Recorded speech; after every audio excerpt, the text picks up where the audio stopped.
ఏమేమి ఒకటి హామీలు ఇచ్చిర్రు, ఏమేమి 60 నెరవేర్చిర్రు అక్క? ఇక నువ్వు మళ్ళీ అంత లోతుకు పోతే అర్ధ గంట అవుతుంది ఇంటర్వ్యూ. సో ఇప్పుడు ప్రెసెంట్ తెలంగాణ తల్లిని కూడా మార్చడం జరిగింది. మార్చలేదు. తెలంగాణ తల్లిని అధికారికంగా ప్రకటించి విగ్రహాన్ని ఆవిష్కరించడం. అభయహస్తానికి ఓటేయండి, కాంగ్రెస్ ని గెలిపియండి, మీ మీ నినాదమే కదా ఇది.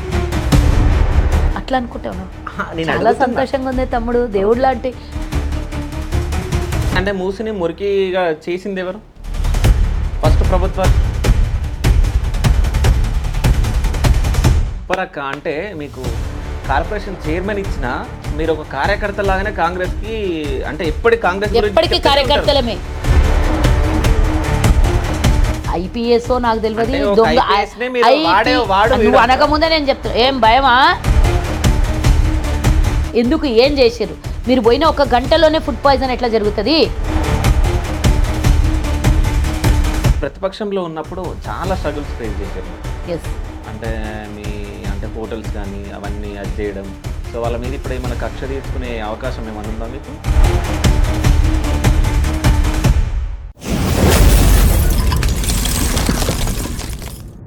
Hi, welcome to Shiva studios.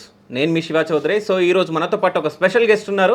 ఆ గెస్ట్ ఎవరో కాదు, తెలంగాణ ఆర్యవేశ కార్పొరేషన్ చైర్మన్ కల్వా సుజాత గుప్తా గారు మనతో పాటు ఉన్నారు. నమస్తే మేడం. నమస్తే చౌదరి. ఎలా ఉన్నారు? బాగున్నా. సో మేడం అయ్యారు కాబట్టి ఇంకా మేము మేడం అని చెప్పేసి అక్క అని వీళ్ళు మంచిగా హ్యాపీగా ఉంటుంది. ఎట్లున్నారు అక్క? బాగానే ఉన్నా, పర్వాలేదు, మంచిగా ఉన్నా. ఎట్లున్నా అట్లే ఉన్నా. సో మొత్తానికి సేవలు చేసే అవకాశం అయితే దొరికింది, సేవలు చేస్తున్నా. మొత్తానికైతే అనుకున్న సాధించారు. గవర్నమెంట్ రావాలని అనుకున్నా, అంతేగాని మిగతా అన్ని సాధించడం కాదు. గవర్నమెంట్ రావడం అనేది సాధించడు. అంటే ఈరోజు నేను రావడం జరిగింది ఆఫీస్ దగ్గరికి. ఇంతమంది జనాలు వస్తున్నారు. సో ఈరోజు లంచ్ కూడా మీరు 6కి చేయడం జరిగింది. అంటే డైలీ ఇదే టైం అవుతుందా? జనరల్గా లంచ్ అంటూ టైం ప్రిపేర్ అయ్యి ఉండను. ఫస్ట్ వాళ్ళందరూ వచ్చి వెయిట్ చేస్తుంటారు గంటల తరబడి కదా. అట్లా అలవాటు అయిపోయి ఆకలి కూడా మర్చిపోతుంటాం. వాళ్ళ సమస్యల్ని పరిష్కారం ఎన్నో ఏండ్ల నుంచి ఉన్న సమస్యలు అవి. మన గవర్నమెంట్ వచ్చినాక మనల్ని ఆశ్రయించారంటే డెఫినెట్గా మనం ఏదో హెల్ప్ చేస్తామనే ఆలోచనతో ఉండేటటువంటి ప్రజలు ఉంటారు. అందులో అందరూ వస్తారు, వైశ్యాసే కాదు అందరూ వస్తారు.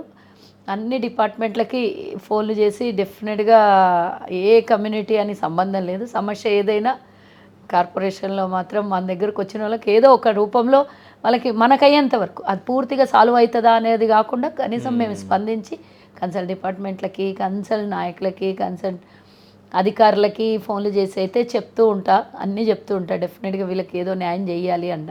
సమస్యలు ఉన్న వాళ్ళే మన దగ్గరకు వస్తారు, లేకపోతే అనవసరంగా వాళ్ళ ఊర్లలోకి వెళ్ళి వాళ్ళ ఇంటి దగ్గర నుంచి పని ఇడ్చుకొని టైం వదులుకొని మన దగ్గరికి ఎందుకు వస్తారు? సో గత 10 ఏళ్లలో ఏ నాయకుల్ని కలిసే అవకాశం దొరకలేదు. ఏ అధికారులు కూడా మాట వినే పరిస్థితిలో లేకుండే. ఇప్పుడు ప్రజాపాలనలో ప్రజాప్రభుత్వం నడుస్తుంది. సమస్యలు అప్పటి సమస్యలు కలుపుకొని ఈరోజు మా దగ్గరకు వస్తున్నారు కాబట్టి అందుబాటులో ఉంటే మంచిది అనే నా ఉద్దేశం. సో అంటే పాలన బాగుందంటారా? అది అందరు చెప్తారుగా ప్రజలు. ఓకే, నెగిటివ్ లేదా?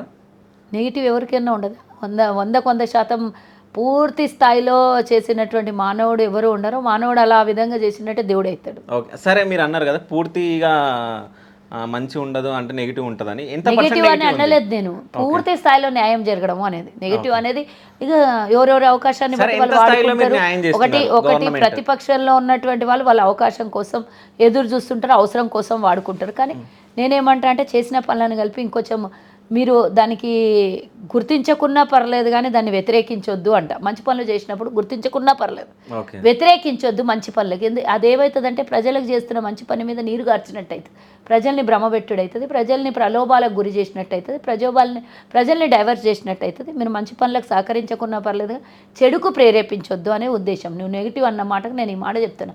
ప్రజల్లో ప్రభుత్వం ఈరోజు అందరు తెలుసు, ఒక ఆటో డ్రైవర్ని అడిగినా, ఒక కూలీ చేసుకునే వాడిని అడిగినా, ఒక బ్యూరోక్రాట్ని అడిగినా, ఎవరిని అడిగినా ఒకటే మాట చెప్తారు, గత ప్రభుత్వం సర్వనాశనం చేసిపోయింది, అప్పులు తీరలేని పరిస్థితిలో ఉంది, ఖజానాలో రూపాయి లేదు, రేవంత్ రెడ్డి అయినా కూడా ఏం చేస్తాడు, చేసిందే ఎక్కువ అని ప్రజలు కామన్గా అర్థం చేసుకునే ప్రజలందరూ చెప్తుండ్రు.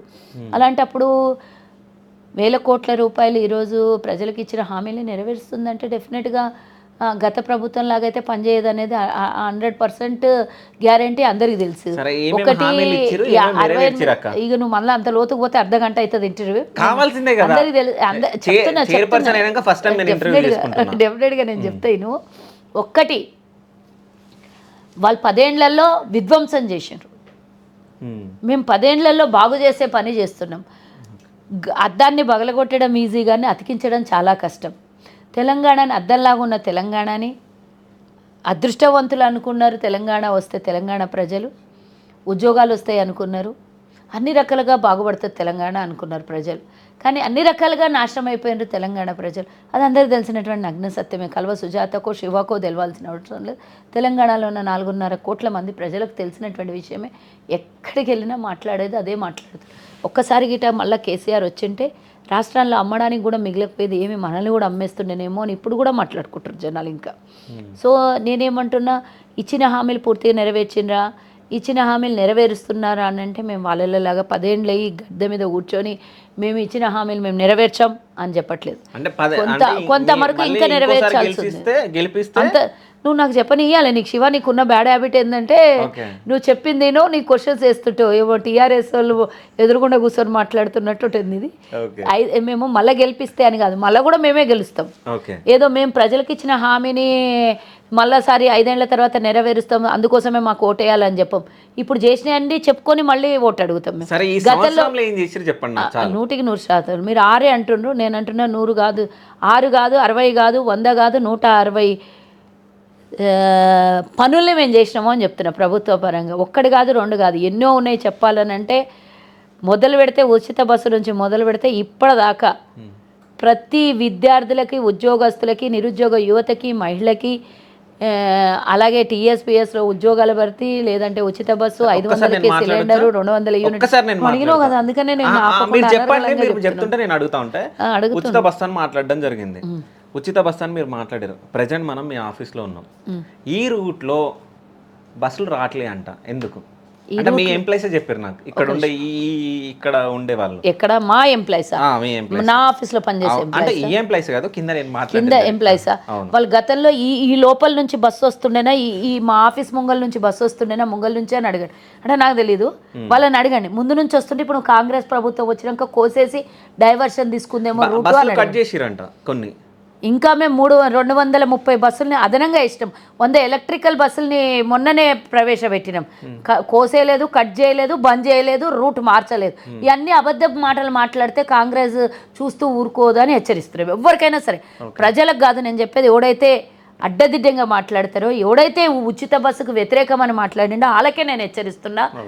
ఆ రోజు ఉచిత బస్సులో మహిళలు ప్రయాణం చేసిన దానికి వ్యంగ్యంగా, వ్యతిరేకంగా మాట్లాడినటువంటి దొంగలకు అందరికీ చెప్తున్నాం. ఇప్పటి వరకు 1,30,00,000 మంది మహిళా ప్రయాణికులు టికెట్ కట్ చేసుకొని ప్రయాణం చేసినటువంటి చరిత్ర 100 సంవత్సరం లోపల. 3,000 కోట్లు మేము ఆర్టీసీకి చెల్లించినాం మా ప్రభుత్వ పరంగా. అంటే ఈరోజు లాభాల బాటలో ఆర్టీసీ ఉంది. మీరు చూసిండొచ్చు కదా, గుర్తుండొచ్చు మీకు, 4 ఏళ్ల క్రితము బిఫోర్ కరోనాకి ఆర్టీసీ ఉద్యోగస్తులు రోడ్డు మీద ఎక్కి ధర్నాలు చేసి 50 మంది చనిపోయినటువంటి విషయం మీకు కూడా తెలుసొచ్చు. కనీసం వాళ్ళకు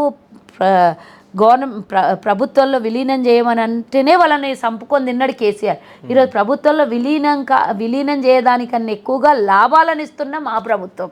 వాళ్ళకి కనీసం 1,000 కోట్ల రూపాయలు వాళ్ళకి రావాల్సినవి బకాయిలు ఉన్నటువంటి గత ప్రభుత్వం ఈరోజు 1,000 కోట్ల రూపాయలు ఆదాయాలకు తీసుకొని పోయినాం. వాళ్ళ జీతాలు వస్తున్నాయి, వాళ్ళకి కావాల్సినటువంటి కొత్త బస్సులు పెట్టినాము, వాళ్ళకి అన్ని సదుపాయాలు ఏర్పాటు చేసి. ఇది కదా మా ప్రభుత్వం చేస్తుంది.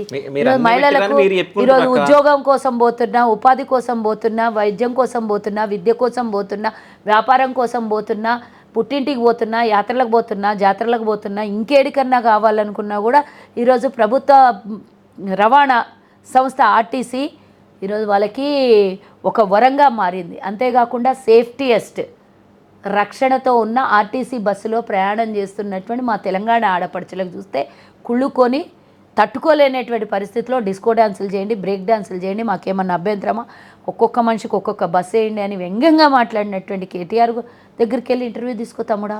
సో బస్సులు అయితే నడుస్తున్నాయి. ఎందుకు నడవాయి? నేను చెప్పిన కదా, అదనంగా కట్ చేయడం కాదు, ఇంకా అదనంగా కొత్త బస్సులు కూడా మేము ఆర్టీసీకి ఇచ్చినాము అని చెప్తున్నా. ఎలక్ట్రిక్ బస్సులు ఇచ్చినాము, కొత్తగా కూడా ఆర్టీసీ బస్సుల్ని ప్రవేశపెట్టి ఆర్టీసీకి ఇచ్చినామని చెప్తున్నా. సో ఇప్పుడు ప్రెసెంట్ తెలంగాణ తల్లిని కూడా మార్చడం జరిగింది. సో ఎందుకు మార్చలేదు? తెలంగాణ తల్లిని అధికారికంగా ప్రకటించి విగ్రహాన్ని ఆవిష్కరించడం, దాన్ని మార్చడము అని అంటే వేరే యాంగిల్ అయిపోతుంది. ఇంతకు ముందుకున్న విగ్రహం ఏడున్నది? ఒక విగ్రహం ఉండే కదా ఎక్కడ? తెలంగాణ తల్లి ఎక్కడుంది? విగ్రహం లేదు అనుకుంటాం కదా. అంటే మేము రూపం ఇచ్చినాము, నామకరణం చేసినాము, అధికారికంగా ప్రకటించినాం. అంటే కళలో చూసేసుడేనా ఇట్లా దేవుడిని చూసినట్టు? ఓకే, ఒక్క నిమిషం. దేవుళ్ళకు కూడా విగ్రహాలు ఉంటాయి, పలానా చోట విగ్రహం ఉంటుంది. అందరు దేవుళ్ళలో ఉంటుంది. అందరు దేవుళ్ళకు ఉండరు. ఏ దేవుళ్ళకు ఉండవు? కొన్ని దేవుళ్ళకు ఉండరు. కొన్ని దేవుళ్ళు అంటే ఏ దేవుళ్ళ పేరు చెప్తున్నా? అంటే కొన్ని ఉంటారులేండి. అవి ఉంటారులేండి అంటే నువ్వు అడిగిన దానికేమో కరెక్ట్ ఆన్సర్ నేను చెప్పాలి, నేను అడిగిన దాన్ని నువ్వు చెప్పవా? అంటే కరెక్ట్ పేర్లు దేవుళ్ళ పేరు చెప్పాలి నేను? ఎందుకు చెప్పు? బ్రహ్మకు కూడా గుడి లేదు అంటారు, కానీ ప్రపంచంలో ఒక చోట బ్రహ్మకు గుడి ఉంది. ఎక్కడుంది? నాకు గుర్తు లేదు, కానీ నేను చెప్తున్నా కదా బ్రహ్మకు కూడా గుడి ఉంది అని చెప్తున్నా. ఇట్లా అడిగితే ఎవరికి గుర్తురావు. ఇప్పుడు మీరు కూడా చెప్పలేకపోయారు. నేను ఉంది అని చెప్తున్నా కదా, దీని డేటా గూగుల్లో సెర్చ్ చేసి దొరుకుతుంది నీకు. తెలంగాణ తల్లికి అక్కడక్కడ విగ్రహాలు పెట్టి, ఎక్కడనో టీఆర్ఎస్ భవన్లో విగ్రహం పెట్టేసి అదే తెలంగాణ తల్లి అని వాళ్ళు పిచ్చి పిచ్చి మాటలు మాట్లాడుతుంటే, తెలంగాణ తల్లి తెలంగాణ బాధల్ని అర్థం చేసుకునే తల్లి, తన ఇంట్లో తల్లిలాగా ఉండే తల్లిలాగా చూడాలి, కానీ ఆభరణాలు వేసుకున్నంత మాత్రాన తెలంగాణ తల్లి కాలేదు. మేము ఈరోజు కట్టు బొట్టు పచ్చదనము, ఒక చేత్తో కంకి వరి ఇంకా పంటలు పండించడం కోసం తల్లి తెలంగాణ పల్లి రైతులకు అభయాస్తం ఇస్తున్నట్టు, ఆశీర్వదిస్తున్నట్టు తెలంగాణ ప్రజలకి మేము ఇంత మంచి తల్లిని ఈరోజు, అది కూడా అభయహస్తానికి ఓటేయండి, కాంగ్రెస్ ని గెలిపియండి, మీ నినాదమే కదా ఇది. అట్లా అనుకుంటాను. చాలా సంతోషంగా ఉంది తమ్ముడు. దేవుడు లాంటి తెలంగాణ తల్లి మమ్మల్ని ఆశీర్వదిస్తుందంటే మాకు అంతకన్నా ఎక్కువ భాగ్యమా? అంటే దుర్గామాత ఆశీర్వాదం ఇస్తుంది, గణేశుడు ఆశీర్వాదం ఇస్తాడు, కృష్ణుడు ఆశీర్వాదం ఇస్తాడు, వెంకటేశ్వర స్వామి ఆశీర్వాదం ఇస్తాడు, ప్రతి దేవుళ్ళు దేవతలు ఆశీర్వాదం ఇస్తారు. అందరు కాంగ్రెస్ కోటేయమని చెప్తారా? అందరు కాంగ్రెస్ కోటేయమని చెప్తారా?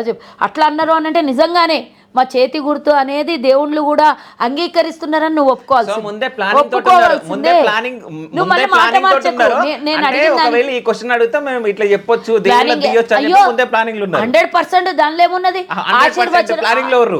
నువ్వు మరి కాంగ్రెస్ అని పేరు పెట్టినప్పుడు కాంగ్రెస్ కి అంతగా మంచి దేవుళ్ళు ఆశీర్వచనం ఇస్తున్నాడు అంటే నేను యాక్సెప్ట్ చేయడానికి రెడీగా ఉన్నదాన్ని. నేను 100% యాక్సెప్ట్ చేస్తా. దేవుళ్ళు నువ్వు నాకు చెప్పాలి. నేనేమంటున్నా, ఎందుకు వేసుకోరమ్మా? నువ్వు రోజు తల్లి ఇంట్లో అయితే పట్టుచీర కట్టుకొని ఉండదు కదా. కానీ నిన్న రేవంత్ రెడ్డి గారు చెప్పిన మాటల్లో నీకు ఒక్క నిమిషం కూడా దాన్ని పూర్తి స్థాయిలో ఏంటంటే నీకు అర్థమవుతుంది. మన ఇంట్లో తల్లిని ఏ విధంగా చూస్తామో తెలంగాణ తల్లిని చూడగానే మన తల్లిలాగా అనిపించాలి అని అన్నాడు. ఆ మాట నీకు అర్థం కాలేదు? మన తల్లి ఎప్పుడు ఇట్లా ఉండదు కదా మన ఇంట్లో. మరి మన అమ్మ తల్లి బయటికి పోతున్నా కూడా నా పిల్లలు సలహా ఉండాలని ఆశీర్వదించి జీవిస్తుంది. దీవిస్తుందా లేదా? బయటికి పోయేటప్పుడు తన పిల్లలు నిండు మనసుతో దీవిస్తుంది కదా. రోజైతే ఇట్లా అంటే తల్లి రోజు ఇట్లనే ఉండదు కదా, ఇంట్లో పని కూడా చేసుకుంటది కదా. మీరు అట్లనే పెట్టారు కదా. మరి నేను అదే, అది విగ్రహం కాబట్టి అట్లా చల్లని తల్లి చల్లని దీవెనలు మన ఎంబడి ఉండాలని పెట్టినాం మేము. కింద నుంచి పిడికిళ్ళు ఉన్నాయి. తెలంగాణ పోరాటంలో పిడికిలు బిగించి పనిచేసినటువంటి తెలంగాణ ఉద్యమకారులు, తెలంగాణ కవులు, ఎంతోమంది పనిచేసిన వాళ్ళకి అందరికీ చిహ్నంగా తెలంగాణ తల్లి ఉంది. మీరు కిరీటం పెట్టి తెలంగాణ తల్లి రిచ్ అని తెలంగాణని పూర్ చేసేసాను కదా, దాన్ని ఏమంటారు మరి? మేము ఇచ్చినప్పుడు నిజంగా నేను ఈ మాట ఒక మాట దీనికి మా అన్న చెప్పలేడేమో, కానీ నేను నా సొంత ఉద్దేశం చెప్తున్నా. తెలంగాణ ఇచ్చినప్పుడు నువ్వు ఏ తల్లిని అయితే ఊహించుకొని ఈరోజు పెట్టినవో ఆ తల్లిలాగానే మేము ఇచ్చినాం హైదరాబాద్ని, తెలంగాణని. కిరీటాలు నువ్వే అన్నావు కదా, ధనిక రాష్ట్రం అని. కేసీఆర్ ధనిక రాష్ట్రం అని తెలంగాణకి ఇచ్చినాం కదా, కిరీటాలు పెట్టి బంగారు నగలు పెట్టి ఇచ్చినాం తెలంగాణని. మరి నువ్వు లాస్ట్కి ఈరోజు ఏం చేసినావు? దోషేసినావు కదా తెలంగాణ తల్లి సొమ్మునంతా. అంటే మమ్మల్ని ఏమో కిరీటం పెట్టుకోమని చెప్పి మమ్మల్ని అంతా దోపిడీ చేసిన కేసీఆర్కి ఏం అడగరు? మేము ఈరోజు సామాన్య తల్లిగా, ఒక గృహిణిగా, తెలంగాణ ఉద్యమ పోరాట నాయకురాలుగా పటిమ ఉన్నట్టు సాహితీ కళాకారులని, ఈరోజు కవులని, ఉద్యమకారులని అందరినీ గుర్తు చేసేటట్టుగా ఒక అంటే పాడి పంటలు పచ్చగా ఉండాలని పచ్చ చీరతో ఎర్ర రవికతో ఉన్నటువంటి తెలంగాణ తల్లిని చూస్తే మీకు ఆ విధంగా అనిపిస్తే నాకేం ప్రాబ్లం ఏం లేదు. నాకు 99 మంది బాగున్నది అని ఒక్కరు బాగలేదంటే ఆ ఒక్కరి గురించి నేను పట్టించుకోను కదా, 99 మందిని నేను కన్సిడర్ చేస్తా. అయితే కొంతమంది మేధావులు ఏమంటున్నారంటే, అంటే ఈ ఎవరా విగ్రహాలకు మేధావులు ఉన్నారు కొంతమంది. వాళ్ళని మేధావులని ఎట్లా అంటావు నువ్వు? సో నేను అన్నోళ్ళ నువ్వు అనుకుంటే దాన్ని తప్పే లేదు. కొంతమంది విగ్రహాలు, ఎందుకంటే మేధావుల గురించే మాట్లాడు. అదే అయితే జనాలకు ఏం చేయట్లేదు కానీ విగ్రహాలను మాత్రం పెడుతున్నారు ఎందుకు అని చెప్పేసి. ఏడనైనా మేము విగ్రహాలను పెట్టింది, ఓకే, ఏడేడ విగ్రహాలను పెట్టినాము. సో ఇప్పుడు గాంధీ విగ్రహాన్ని పెట్టడానికి ట్రై చేస్తున్నారు. బరాబర్ పెడతాం. వాళ్ళు నిరాడంబరులు, ఇది గుర్తుంచుకోవాలి. వాళ్ళు పెట్టు అని వాళ్ళ తాతని పెట్టు అని అయితే ఎవరు అనలేదు కదా ఇంతవరకు. వాళ్ళ కుటుంబము కనీసం ఎవరికి కూడా బయట ప్రపంచంకి నేను మా తాత మనం చెప్పుకుంటాం, గాంధీ తాత అని మనం అంటాం, మనం ఎక్స్పోజర్ అవుతాం. మేము కూడా మా కులం ఆర్యవైశ్యులం కాబట్టి గాంధీ మహాత్ముడు కూడా ఆర్యవైశ్యుడు మేము గొప్పగా చెప్పుకుంటాం. కానీ వాళ్ళు కూడా ఎప్పటికొచ్చి మా తాత తెలంగాణ ఫ్రీడమ్ ఫైటర్ మా తాత వల్లనే దేశానికి స్వతంత్రం వచ్చింది ఆ మనవాళ్ళు ఎప్పుడు చెప్పుకోలేదయ్యా. ఇప్పుడు కూడా మా తాతకు విగ్రహం పెట్టని వాళ్ళు ఏం చెప్పరు. వాళ్ళు ఇది మా ఆకాంక్ష, ఈరోజు తెలంగాణ ఆకాంక్ష, తెలంగాణ బిడ్డలకి కళ. భారతదేశానికి స్వతంత్రం ఎట్లా వచ్చిందో తెలంగాణకు కూడా కాంగ్రెస్ పార్టీ స్వతంత్రం ఇచ్చి తెలంగాణ వచ్చింది కూడా కాంగ్రెస్ పార్టీ వాళ్ళు. అలా మేము ఈరోజు ఒక మంచి ఆకాంక్షతో ఒక్కటే మీలాగా కేవలం ఏదన్నా ఒకటి పట్టుకొని దానికి పట్టుకొని అవుటర్ రింగ్ రోడ్ నమ్మేస్తా లేదంటే కోకాపేట భూములు 100 కోట్లకు చేస్తాను మేము అనట్లేదే. చెప్పాలి. అంటే మూసీ నది దగ్గర ఎందుకు పెట్టాలనుకుంటున్నారు మీరు? ఏంటిది? గాంధీ విగ్రహాన్ని. అవును, మూసీ నది కూడా అంత మంచిగా కావాలి అని ఆలోచనతో పెడుతున్నాం మేము. ఓకే, అంటే మూసీ నదిని ఏం చేయబోతున్నారు మీరు? మంచిగా చేస్తాం. అంటే ఎట్లా మంచిగా? ఎట్లా అంటే దేశ విదేశాలు తిరిగేసి వచ్చిన మా నాయకులు ఉన్నారు. అక్కడెక్కడ ఏ విధంగా అయితే ఈ మురికినీటి కాలువల్ని మురికినీటి నదుల్ని ఏ విధంగా అయితే స్వచ్ఛందం చేసి మళ్ళీ దాన్ని యూజ్ అయ్యేటట్లు చేసిండ్రు అదే విధంగా మేము చేయబోతున్నాం. ఆల్రెడీ డెమోస్ కూడా చూపించడం. సో ఎన్ని సంవత్సరాలు చేయబోతున్నారు? చెప్తాం ఎన్ని సంవత్సరాలు అనేది దానికి పర్టికులర్ ఉంటుందా? ఏడాది పట్టవచ్చు, 2 ఏళ్ళు పట్టవచ్చు, 3 ఏళ్ళు పట్టవచ్చు, 4 ఏళ్ళు పట్టవచ్చు, 10 ఏళ్ళు. మీరు అవకాశం ఇస్తే మేము 10 ఏళ్ళ నుండి తప్పకుండా అన్ని దాని పక్కల చుట్టుపక్కల పెద్ద పెద్ద భవనాలు నిర్మాణాలు ఉద్యోగాలు అన్నీ కల్పించేసి 10 ఏళ్లలో హైదరాబాద్ని సుందర నగరంగా 4వ స్టేట్గా 4వ మహానగరంగా 4వ సిటీగా మేము మార్చబోతున్నాం. తప్పేముంది? పుట్టంగానే పిల్లగాడు పెద్దగా అయిపోతాడా? కేసీఆర్కి తెలంగాణ కొత్త తెలంగాణ అంటే మొత్తం అన్నీ ఇచ్చి వడ్డిచ్చిన ఇసరాకులాగా పెడితే ఇప్పుడే పుట్టింది, ఇప్పుడే బాలెంత అయింది, ఇప్పుడే పురుడు పోసుకున్నది అని కేసీఆర్ చెప్పి తెలంగాణని సంకనాకిపిస్తే ఏం లేదు. కానీ మేము ఈరోజు మురికి నీరు చేయడానికి 80 ఏళ్ళు పట్టింది. ఇప్పుడు దాన్ని మంచి చేయడానికి సంవత్సరాలు అయితే పడుతుంది. ఇందాకనే అన్న విరగ్గొట్టడం పెద్ద కష్టం కాదు, దాన్ని అతికించడం కష్టం అని చెప్పిన నేను. అంటే మూసిని మురికిగా చేసింది ఎవరు? ఫస్ట్ ప్రభుత్వాలు అందరు నేను టీఆర్ఎస్ ఒకటి చేసింది కాంగ్రెస్ చేయలేదు అని నేను చెప్పలేదు కదా. ఎవరైనా కాంగ్రెస్ అంటే ఏం చేస్తుంది? కాంగ్రెస్ పోయి మురికి నీళ్ళ ఈత ఆడుతుందా ఏంది? హయాంలో అను కాంగ్రెస్ చేసిందంటే ఏంది? ఆడ మురికి నీళ్ళలో గవర్నమెంట్ మేము మా ఇండ్ల నుంచి మురికి నీటి గవర్నమెంట్ ఉన్నప్పుడు నేను అదే చెప్పిన. వీరు వారు అని ఏం లేదు. ఈరోజు గంగా, యమున, సరస్వతి ఇలాంటి నదుల పేర్లు చెప్పుకొని పిల్లలకు పేర్లు పెడుతున్నాం. అదే మూసీ నది పేరు ఎవరికైనా మన పిల్లల్ని పెడతామా? పెట్టాం కదా. మన ఆడపిల్లని మన ఇంట్లో పుట్టిన పిల్లని ఎవరికైనా మూసీ అని పేరు పెడతామా? మరి అదెందుకు? ఒకప్పుడు మంచినీటి ప్రవాహంతో ఉన్నటువంటి నది మూసీ నది, దాన్ని ఈరోజు మురికి కాలువగా మార్చిండ్రు. కాలక్రమేణా ఇంకా ఎక్కువగా పెరిగిపోయింది. దానివల్ల ఇబ్బందులు. నిన్న నువ్వు చేసినావు కాబట్టి ఈరోజు నాదే పార్టీ అధికారంలోకి వచ్చింది. చాలు నువ్వు చేసిన దానికి నేను వ్యతిరేకించాను, నేను అట్లనే ఉంచుతాను. మా ప్రభుత్వం అంటలేదు. ఎవరైనా చేసిండొచ్చు, ఎందుకైనా అయ్యి ఉండొచ్చు. కానీ దాని కాలక్రమేణా వచ్చిన ప్రభుత్వం ఒక్కొక్కల విజనరీ ప్రకారం మంచిగా చేయాలని ఆలోచన వస్తుంది. నేను ఒకటి అడుగుతున్నా శివ, మంచి చేయాలనే ఆలోచన మంచిదా లేకపోతే ఎవరు చేశారు? మీ వాళ్ళే చేశారు కదా, దాన్ని మీరు చెయ్యొద్దు, దాన్ని అట్టనే ఉంచాలి అని చెప్తావా? నువ్వు చెప్పున్నా అడుగు అడుగు అడుగు అడుగు మీరు మంచి చేయాలి, మంచి అడుగు అంటున్నా నేను. ప్రీవియస్ గవర్నమెంట్ నే కాదు, దానికి ముందున్న గవర్నమెంట్ కూడా ప్రశ్నించాలి. నేను ప్రశ్నించడం ఏంది? మంచి చేస్తామని మేము చెప్తుంటే ప్రశ్నించడం అంటే మీరు ప్రశ్నించుకుంటే అందరికీ అని చెప్పిన నేను. అందుకనే ప్రశ్నించుకుంటే అంటే కాంగ్రెస్ అత్యధిక శాతంలో తెలంగాణలో అధికారం ఉంది ఈ 2 రాష్ట్రాలు కలిపినప్పుడు. మరి మేము చేసాం మీరు చేసామని కాదు, అత్యధికంగా బీఆర్ఎస్ ప్రభుత్వంలో అయ్యింది. కేసీఆర్ అన్నడా లేదా 10,000 అక్రమ కట్టడాలు ఉన్నాయాడా, మొత్తం తీసి పడేస్తా, దాన్ని మొత్తం అది చేస్తా ఇది చేస్తా, మన ట్యాంక్ బండిని కొబ్బరి నీళ్ళలాగా మారుస్తా అని చెప్పినోడు ఎక్కడ పోయినా ఆయన నిడిచేస్తారు గాలికి. చేస్తున్నా అన్నోని మీద పడతారు మీరు. అంటే చెయ్యనియ్యొద్దని ఉద్దేశమా? చేస్తే ఎక్కడ కాంగ్రెస్ క్రెడిట్ వస్తుందని భయమా? లేకపోతే తెలంగాణ ప్రజలు విజ్ఞానవంతులు అవుతారు, తెలంగాణ ప్రజలు సుఖంగా ఉంటారు కాబట్టి ఆ సుఖాన్ని మేము కోరుకోము అనే ప్రశ్న వాళ్ళ ప్రశ్న నువ్వు వేస్తున్నావు, నాకు అర్థం కావట్లేదు. సరే, అంటే ఇప్పుడు మీరు మంచి చేస్తున్నాం మేము చేయబోతున్నాం అని మీరు చెప్తున్నారు. 100%. వద్దంటే చెప్పు, వద్దని చెప్తా అంటే చెప్పు, ఆడియన్స్ కి చెప్పు. ఓకే, ఇప్పుడు హైడ్రా వాళ్ళకి అర్థమైపోతుంది మనం ఏం మాట్లాడుతున్నాం అని. వాళ్ళకి అర్థమైపోయింది. నీ రూపంలో చెప్పు. శివ ఏం చెప్తున్నాడు, నీ మీద కామెంట్స్ పెడతారు అప్పుడు చెయ్యొద్దు కాంగ్రెస్. నా మీద comment గతంలో కూడా కాంగ్రెస్ హయాంలో జరిగింది కాబట్టి ఇప్పుడు కాంగ్రెస్ అది మంచి పని చెయ్యొద్దు అని నేను చెప్తున్నా.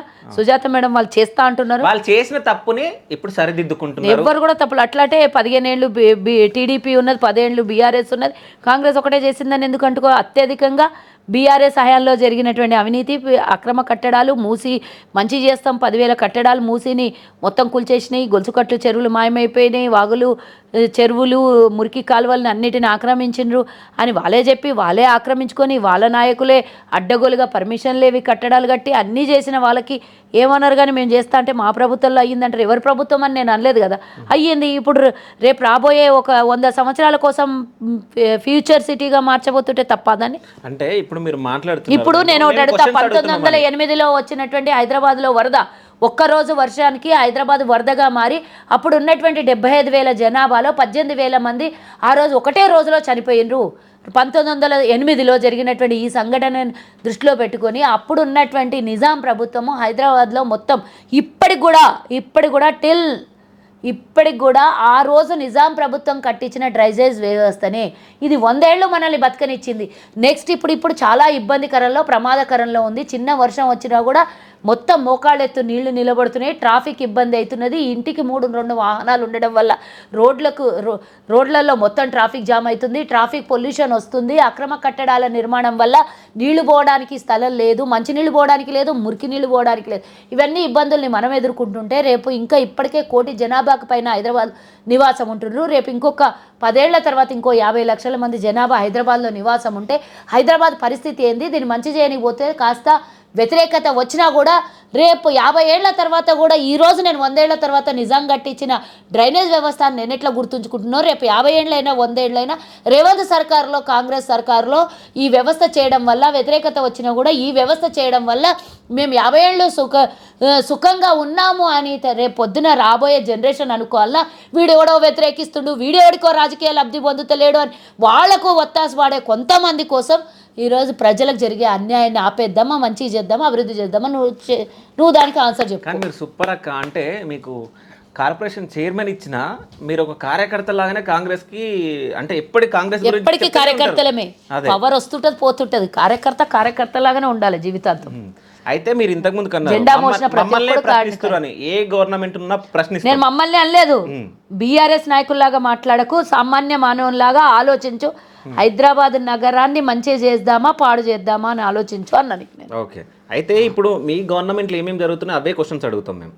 సో అడుగు, గురుకుల పాఠశాలలు సో ఫుడ్ పాయిజన్లు ఎందుకు అవుతున్నాయి? ఫుడ్ పాయిజన్స్ దుర్మార్గులైన దొంగలు దొంగచాటున వెన్నుపోటు పొడవడానికి మమ్మల్ని ఫేస్ చేసే ధైర్యం లేక చిన్నపిల్లల పసిపిల్లలతో ఆడుకుంటున్న దొంగల్ని ఈరోజు అధికారులు ఇంకా వాళ్ళతో ఒత్తాసు పాడుతున్నారంటే ఎంబడే ఒక్కటే రోజులో ఏది కూడా ప్రక్షాళన అయిపోదు. మేము పూర్తి స్థాయిలో మా ఎమ్మెల్యేలు, ఎమ్మెల్సీలు, ఎంపీలు, మంత్రులు, అక్కడ ఉన్నటువంటి వ్యవస్థ అన్ని పనిచేస్తున్నాయి. ఇంకా దొంగచాటుగా ఎక్కడో ఏదో తెలియకుండా అనర్థము అపాయము చెయ్యాలనే ప్రయత్నం చేస్తున్నటువంటి ఆర్ఎస్ ప్రవీణ్ లాంటి వాళ్ళు, కేసీఆర్లో ఒక వర్గం.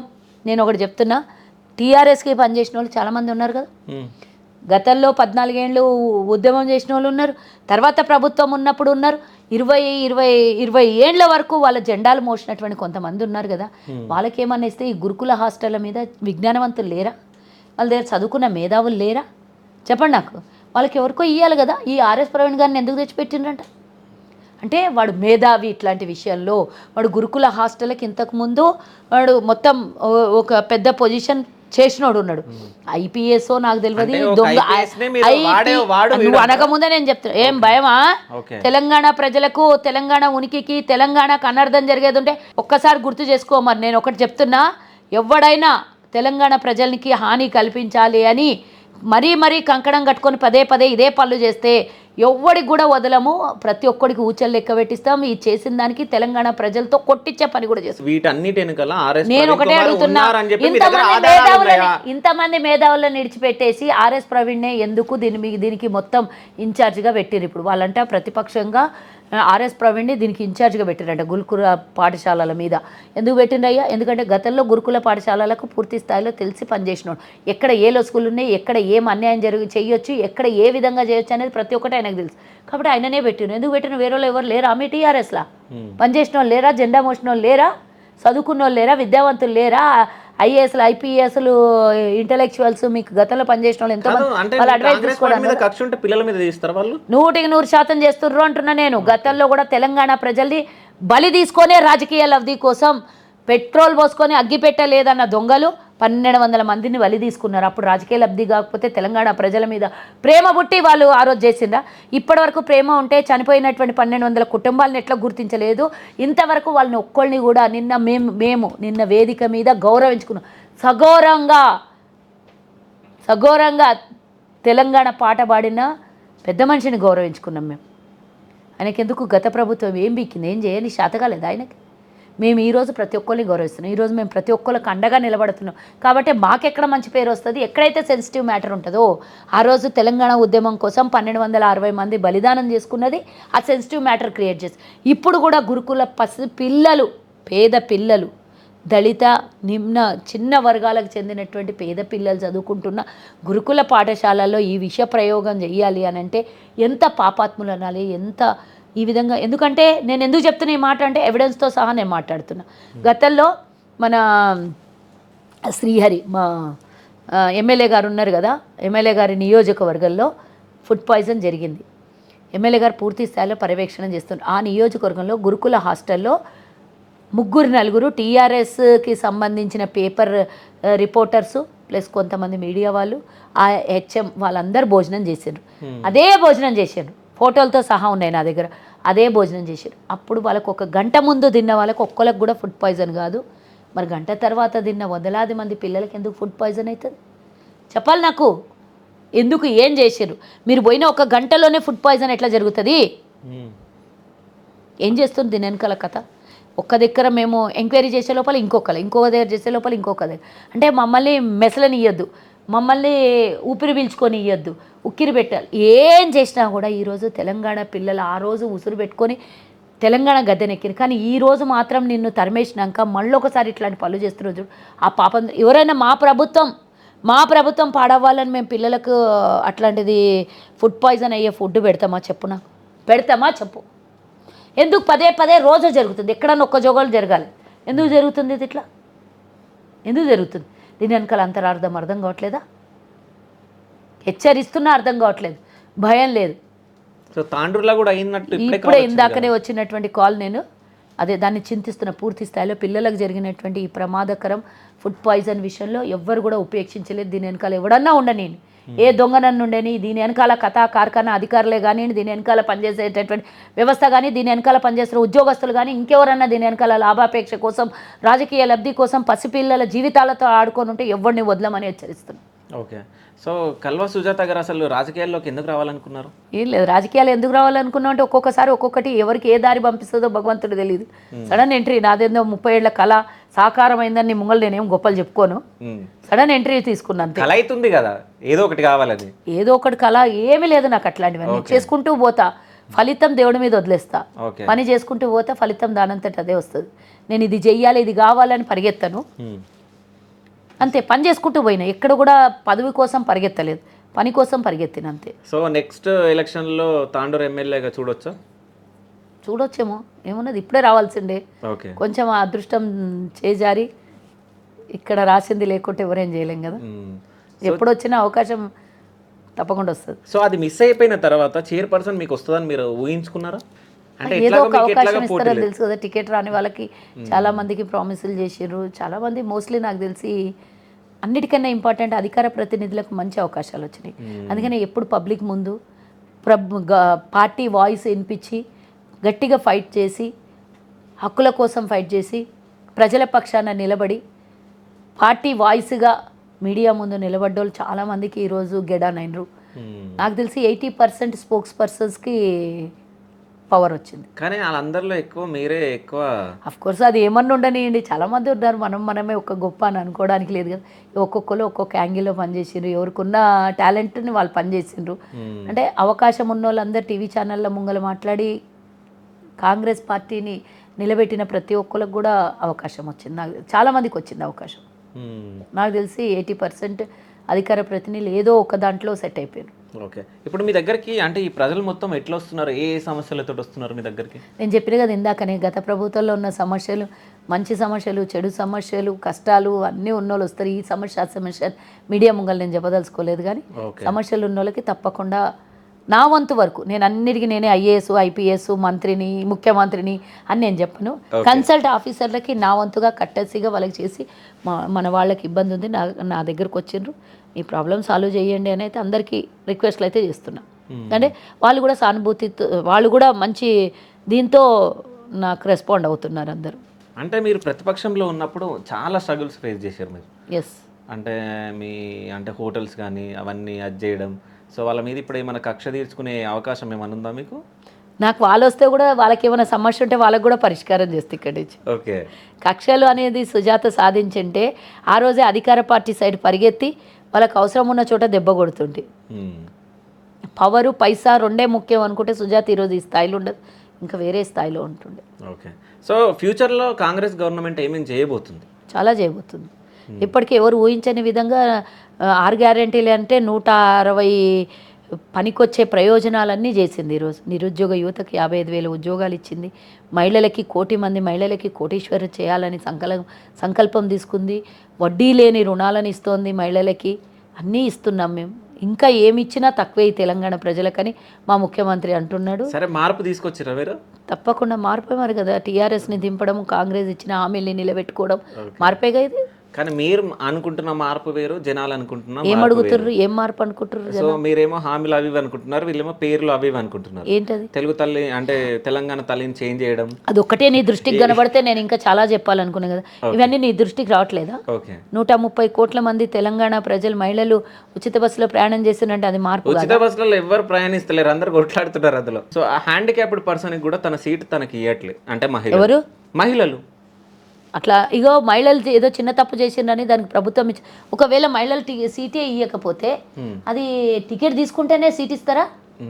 టికెట్ తీసుకుంటేనే సీట్ ఇస్తారా? దాన్ని అలా చేయమని నేను వాళ్ళని ఎంకరేజ్ చేయట్లేదు. బట్ వికలాంగులకు కేటాయించిన సీట్లను వికలాంగులకే ఇవ్వండి, కండక్టర్ కేటాయించిన సీట్లను కండక్టర్కే ఇవ్వండి. వీవీఐపీలు ఎవరైనా ఎమ్మెల్యే కానీ అలాంటి వాళ్ళకి వస్తే అదొక సీట్ ఉంటుంది, 3 సీట్లు వాళ్ళ కోసం కేటాయించినవి ఉంటాయి, వాళ్ళకి ఇవ్వమని మేము విజ్ఞప్తి చేయగలుగుతాం. కానీ టికెట్ తీసుకున్నంత మాత్రాననే వాళ్ళు వికలాంగులకి ఇవ్వట్లేదు, లేదా వాళ్ళు కొట్లాడుకుంటున్నారు అనే మాటకి దీనికి దానికి సింక్ చేయకండి, అవమానించకండి అంటున్నాం. మేము ఇప్పుడు ఒకళ్ళిద్దరు చేసిన తప్పుని 100% ఉన్న దానికి మ్యాచ్ చేస్తా అంటే నేను యాక్సెప్ట్ చేయాలి. అంటే ఇప్పుడు ఎప్పుడన్నా మీరు అన్నం వండుతుంటే ఒక్క మెతుకు చూస్తారు కదా, ఇట్లా ఉడికిందా లేదని.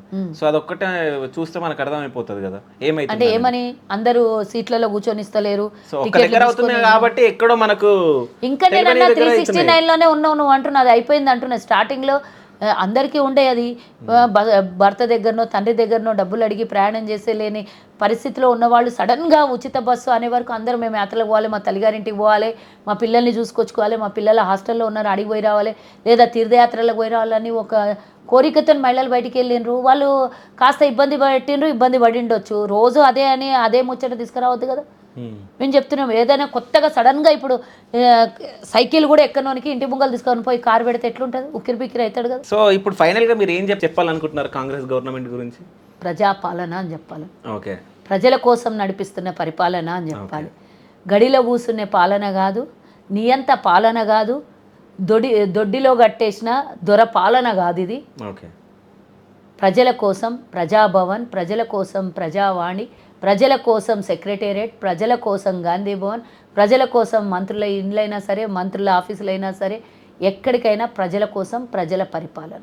So thank you so much అక్క, థ్యాంక్ యూ.